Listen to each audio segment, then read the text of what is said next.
Hello everyone, आप सभी को हमारा प्रणाम। जय श्री कृष्णा, राधे राधे। श्री श्रीमती प्रेमलता वर्मा आपसे बात कर रहे हैं 7977432532 से। आज हम लोग कुछ बात करते हैं जैसे कि मकर संक्रांति की आप सभी को हार्दिक शुभेच्छा।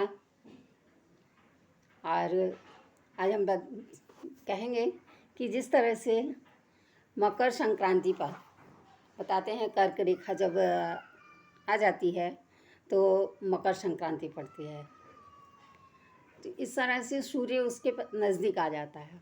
अभी जैसे कि संसार प्रकट है और कर्मयोग जो है वो निष्काम भाव से प्रकट नहीं है।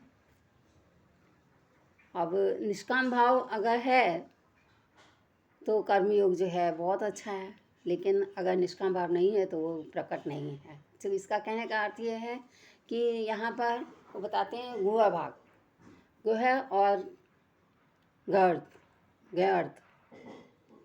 और फिर उसके बाद बताते हैं गर्द गम मम।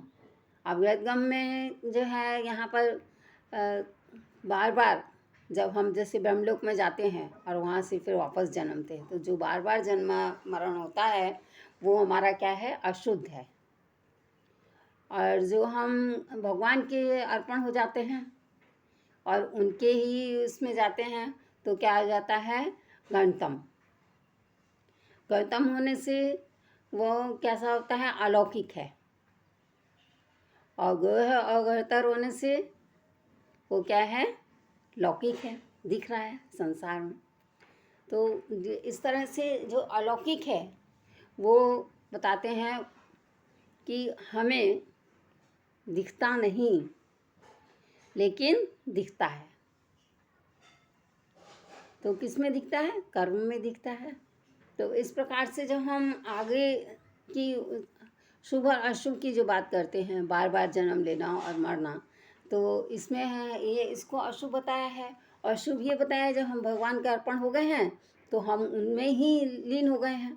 जैसे कि महाप्रलय होता है तो महाप्रलय होने के बाद में हम भगवान के साथ जन्म लेते हैं, तो उनकी आज्ञा से सब होता है। तो उस समय जो हम क्या हो जाते हैं, यानी हम उनके अर्पण हैं, तो हम जो है शुद्ध हो जाते हैं। आत्मा जो होती है, जैसे आत्मा के अंदर हम ज्ञान, जो आत्मज्ञान है वो शुद्ध है। आत्मज्ञान कौन सा होता है, जो हम अंदर और बाहर, जैसे हमने अंदर कुछ विचार किया और उसको सही रूप से हमने उपयोग में नहीं लाया। भगवान ने तो हमको सही मार्ग दिखाया लेकिन हमने उसका सही उपयोग नहीं किया। तो सही उपयोग ना होने से क्या हो जाता है, हम नीचे गिर जाते हैं। और नीचे गिरने की वजह से हमारे जो काम है वो वहाँ की वहाँ रुक जाते हैं। जैसे कि आपने फल वृक्ष खड़ा किया है और उसमें फल आने चाहिए, लगने चाहिए। जैसे कि अब आपने मिठाई तो लाई लेकिन सबको बांट दी, खुद को तो नहीं मिली। तो कहने का अर्थ यही है कि जब तक हम खुद सही मार्ग पर नहीं चल रहे हैं तो हमारे आगे, आज 25 साल निकल गए तो ये नई पीढ़ी आई, उसके बाद और 25 साल निकलेंगे तो वो नई पीढ़ी खड़ी होगी। तो वृक्ष कब कैसे लगता है, मानव वृक्ष किस तरह से लग रहा है।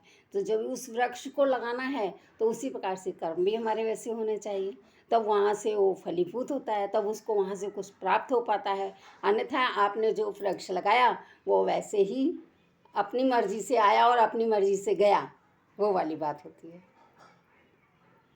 तो जय श्री कृष्णा, राधे राधे। हंसते रहिए, खेलते रहिए, खिलखिलाते रहिए, मुस्कराते रहिए, सदा आनंदित रहिए और अपनी लाइफ एंजॉय कीजिए। बहुत आनंद आएगा। पुस्तकें पढ़ते रहिए और सुनते रहिए।